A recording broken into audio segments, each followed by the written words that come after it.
ఆలోచించారంటే ఈ పార్టీ ఆ పార్టీ ఏ పార్టీ అని తేడా లేకుండా అన్ని పార్టీలకు సంబంధించినటువంటి గౌరవ ఎంపీలతోటి కమిటీలను ఏర్పాటు చేసి ప్రతిపక్ష ఎంపీలకు కూడా నాయకత్వం ఇచ్చి పాకిస్తాన్ చేస్తున్నటువంటి ద్రోహాన్ని ప్రపంచ దేశాలకి తెలియజేయాలనుకున్నటువంటి గొప్ప ఆలోచనాపరుడైనటువంటి నాయకుడు మన నాయకుడు నరేంద్ర మోడీ గారు.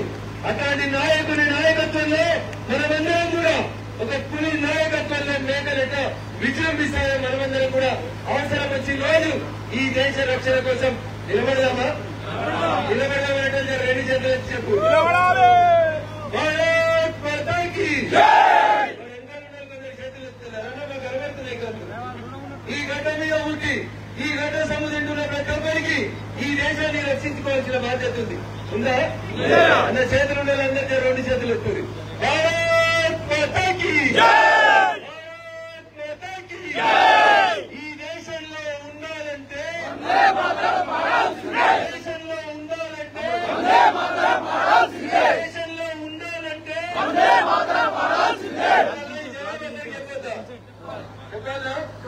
కాబట్టి నాది కాదు బాధ్యత సైన్యం చూసుకుంటది, నాది కాదు బాధ్యత శ్రీకాంత్ అన్న చూసుకుంటాడు, నాది కాదు బాధ్యత రఘునందన్ రావు చూసుకుంటాడు. నాకేంటి ఇలా నా దగ్గరకు వచ్చినాడు, రేపు నీ దగ్గర కూడా వస్తాడు. రాడా? అమ్మాయి కొట్టినాడు, రేపు సిద్దిపేటకు వచ్చి కొట్టాడా? గట్టే అనుకుంటున్నా మాకేంటి మాకేంటి. 2 రోజుల కింద అక్కడ దొరికిండు. ఏడా? సంగారెడ్డిలో దొరికిండు. ఏడ దొరికిండు? సంగారెడ్డిలో దొరికిండు. మన పాత జిల్లా కేంద్రం మెదక్ జిల్లా కేంద్రం సంగారెడ్డిలో పాకిస్తానీ కొంచెం సిమ్లు ఇస్తున్నాడు కనబడుతున్నాడు. మన పక్కన అమాయకంగా lift mechanic, car mechanic, TV మెకానిక్లని మన ఇళ్లలోకి వచ్చి మన దేశ సంపదను కొనబెట్టేందుకు ఏడ బాంబులు పెట్టవచ్చు, ఏడ ప్రజల అకౌంట్ ఎక్కడ దాడి చేయవచ్చు అనే సమాచారం అందిస్తున్న ముష్కరుల్ని ఎక్కడికక్కడ కాపాడాల్సింది ఈ దేశాన్ని ఎవరంటే ఈ దేశ యువత. స్వామి వివేకానంద చెప్పిండు, నాకు 10 మంది చాలు అన్నాడు. ఇనుప కన్నెలు ముక్కు నరాలు కలిగినటువంటి యువకుల్ని ఒక 10 మందిని ఇస్తే ఈ దేశ భవిష్యత్తును మారుస్తా అన్నాడు. అదే ఇలా నరేంద్ర మోడీ గారు చేసి చూపెడుతుంది.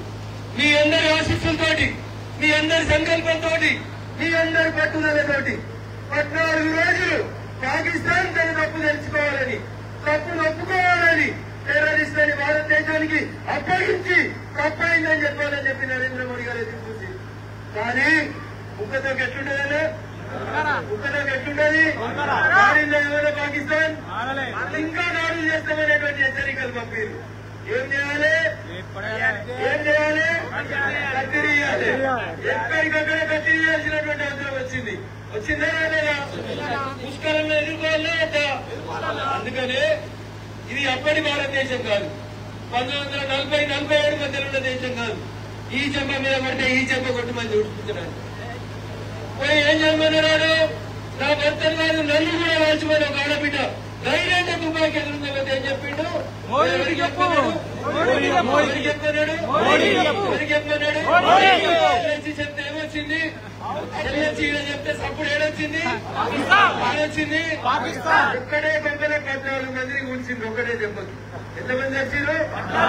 సిగ్గులేని పాకిస్తాన్ ఆ 14 మందికి ఒక్కొక్కరి ₹1 ఇచ్చిందంటే తీవ్రమైన ఘట్టాల్లో మారిన దేశం పాకిస్తాన్ అని ఇలా ప్రతి ప్రజలు ఆలోచించాల్సినటువంటి అవసరం ఉంది.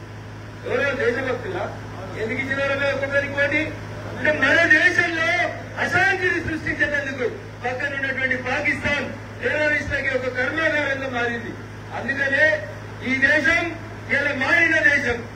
ఈటిగా జవాబ్ గండెట్రాలు ఎత్తే చెప్పాలా? ఈ సందేశాన్ని అన్ని నియోజకవర్గాలకి, అన్ని గ్రామాలకి, ప్రతి చోటికి తీసుకెళ్లాలి.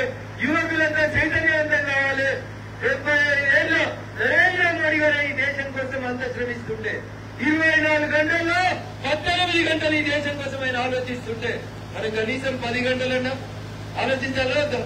ఒక గంటనైనా ఆలోచిద్దామా వద్దా? ఆలోచిస్తామనే చేతులెత్తుని అందరూ రెడీ ఉన్నారా? పోదామా? బార్డర్ కన్సర్న్ పోదామా? శ్రీకాంత్ రాగాను రారా? బాలరాజేశ్వర సార్ కూడా ఎత్తి, నాగరికల రామచంద్రరావు కూడా ఎత్తిండు. 60 ఏళ్ళను కూడా తుపాకిస్తే వేయమంటుంటే మరి సిద్దిపేట ఎట్లా ఉరుముతాను ఉండాలి? లేదా సిద్దిపేటలో పౌరుషం అవసరమైతే దినేష్ విభీషణ్ రెడీగా ఉన్నారు. ఎప్పుడు పోతాం విభీషణ్ పంపించాం. అవసరం రాదనే కోరుకుందాం. మన సైన్యం మనల్ని కాపాడుతుందని కోరుకుందాం. ఆ సైన్యానికి ఆపద వచ్చిన రోజు, మన సైనికులు ఎవరైనా అమరులైన రోజు ఆ కుటుంబాలను మనం గుండెల్లో పెట్టి కాపాడుకుందామని చెప్పి తెలియజేస్తూ ఈ రోజు సిద్దిపేట పట్టణంలో తిరంగా యాత్రకి నరేంద్ర మోడీ గారు ఇచ్చినటువంటి పిలుపుకి స్పందించి ఇంత గొప్ప సంఖ్యలో కదిలి వచ్చినటువంటి మీకందరికీ కూడా శిరస్సు వంచి నమస్సుమాంజలి తెలియజేస్తూ మొన్నటి మన పోరాటంలో సైనికుల పక్షాన జరిగినటువంటి పోరాటంలో మన తెలుగు బిడ్డ మురళీ నాయక్ కూడా అమరుడైండు. ప్రాంతాలు వేరైనప్పటికీ కూడా మన తెలుగు బిడ్డ మురళీ నాయక్ గారు అమరుడైండు. ఆ మురళీ నాయక్ గారి ఆత్మకి శాంతి చేకూరాలని చెప్పి ఈ సందర్భంగా తెలియజేస్తూ గతంలో ఆర్మీలో పనిచేసి ఈ రోజు ఈ వయసులో కూడా తిరంగా ర్యాలీ జరుగుతుందంటే ఎవరు చెప్పకుండా దేశం మీద ఈ దేశ జెండా తిరంగా జెండా మీద ఒక గౌరవంతో ఇక్కడికి వచ్చినటువంటి గౌరవ మాజీ సైనికులకు కూడా మనమందరం కూడా శిరస్సు వంచి నమస్సుమాంజలి తెలియజేయాల్సినటువంటి అవసరం.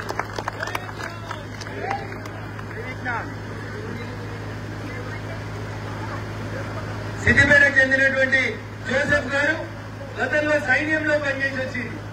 ఈ రోజు ఈ దేశంలో జరుగుతున్నటువంటి ఈ దేశ పౌరుల మీద జరుగుతున్నటువంటి దాడికి స్పందించి ఈ వయసులో ఉన్న వారు కూడా వచ్చిందంటే మరి యువకులమైనటువంటి మనం ఎట్లా నడవాలనేది దయచేసి ఒకసారి ఆలోచించుకోవాలని మీకు అందరికీ కూడా తెలియజేస్తూ నరేంద్ర మోడీ గారి నాయకత్వంలో మనమందరం కూడా నేను మళ్ళీ చెప్తా ఉన్నా సైనికులమే. మీ ఊర్లే మీకు తెలియకుండా కొత్తలు ఎవరైనా వచ్చిందా? మదర్సాలలో ఏమైతుంది? మీదే ఊరు, మీ ఆధార్ కార్డు ఎడికెళ్ళి వచ్చింది, వాడు ఎవరైతే నాకేందని అనుకోకూరి. మన దాంట్లోనే కలిసి మన ఇళ్లలోనే కిరాయికుంటూ మన ఇళ్లనే ఉంచాలని చాలా మంది ప్రయత్నాలు చేస్తా ఉన్నారు.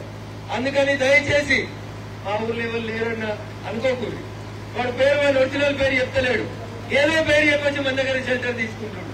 అందుకని దయచేసి కొత్తగా వచ్చి ఊర్లలో ఉంటున్న వాళ్ళ పట్ల జాగ్రత్తగా ఉండండి. స్లమ్స్ లలో వాళ్ళ కదలికలు ఎక్కువ ఉన్నాయి, జాగ్రత్తగా ఉండండి. వాళ్ళు పెట్టేటువంటి మెసేజ్లన్నీ ఫారిన్ కంట్రీస్ నుంచి వస్తా ఉన్నాయి, జాగ్రత్తగా ఉండండి. సిమ్ములు ఈడమని పాకిస్తాన్ కి బంగ్లాదేశ్ కి పంపించి అక్కడి నుంచి ఆపరేట్ చేస్తా ఉన్నారు. అందుకని రేపటి నుంచి మన నీడ మనతోటి కదులుతున్నట్టు మన వెనకాలే ఉగ్రవాదులు కదులుతున్నంత అప్రమత్తంగా మనం ఉండాల్సినటువంటి అవసరం ఇలా ఈ దేశానికి వచ్చింది. ఎందుకంటే నరేంద్ర మోడీ గారి నాయకత్వాన్ని ప్రపంచమంతా స్వాగతిస్తుంటే ఏదో ఒక రకంగా తెల్లబట్టలు వేసుకున్నారు కదా, ఇంత బురదల్దాం అనేటువంటి కార్యక్రమాన్ని ఈ టెర్రరిస్టులు లంపైన్ గ్రూపులు చేస్తా ఉన్నాయి. అందుకని మనం చేయాల్సింది బార్డర్ మీకు ఇవ్వాల్సిన అవసరం లేదు, తుపాకీ పట్టాల్సిన అవసరం లేదు. నీ ఇంటి పక్కన ఏం జరుగుతుంది, నీ ఇంటి పక్కన ఉన్నటువంటి వ్యక్తుల కదలికలు ఎట్లున్నాయి, అందులో ఏమైనా అనుమానాస్పదం ఉన్న కదలికలుంటే ఖచ్చితంగా మనమందరం కూడా సంఘటితమై వాళ్ళందరినీ ఎదుర్కోవాలని చెప్పి ఈ సందర్భంగా తెలియజేస్తూ మరొకసారి తిరంగా ర్యాలీలో పాల్గొన్నటువంటి అన్ని సంఘాల పెద్దలకి, అన్ని ప్రాంతాల నుంచి ఇక్కడికి ఇచ్చేసినటువంటి యువకులకి, పార్టీ నాయకులకి, మా మహిళా సోదరీమణులకి వాళ్ళకు కూడా మస్తు కోపం వచ్చింది. మా సింధూరం చూస్తామని, నా కొడుక నీ సంగతి చూస్తామని ముందుకు వచ్చినటువంటి మా అక్క జనాలకు అందరికీ కూడా పేరు పేరున శిరస్సు వంచి నమస్సుమాంజలి తెలియజేస్తూ సెలవు తీసుకుంటాను. ఒక విజ్ఞప్తి, ఎవరి చేతిలో అయితే జాతీయ జెండా ఉందో జాగ్రత్తగా మీ ఇంటి దాకా తీసుకుపోవాలి. మిగతా జెండాలను వీటిని ఏడబెట్టాలా వాడవద్దు. జాతీయ జెండాకి అవమానం అంటే అది మనందరికీ అవమానం. కాబట్టి భద్రంగా ఈ జాతీయ జెండాని మన ఇంటి వరకు తీసుకెళ్లాల్సిన అవసరం ఉంది. అవసరమైతే ఇంటి మీద జాతీయ జెండా ఎగిరేసి పెట్టుకోవాల్సినటువంటి సందర్భం వచ్చినప్పుడు అది మీకోసం భద్రంగా ఉంచుకోవాలని చెప్పి విజ్ఞప్తి చేస్తూ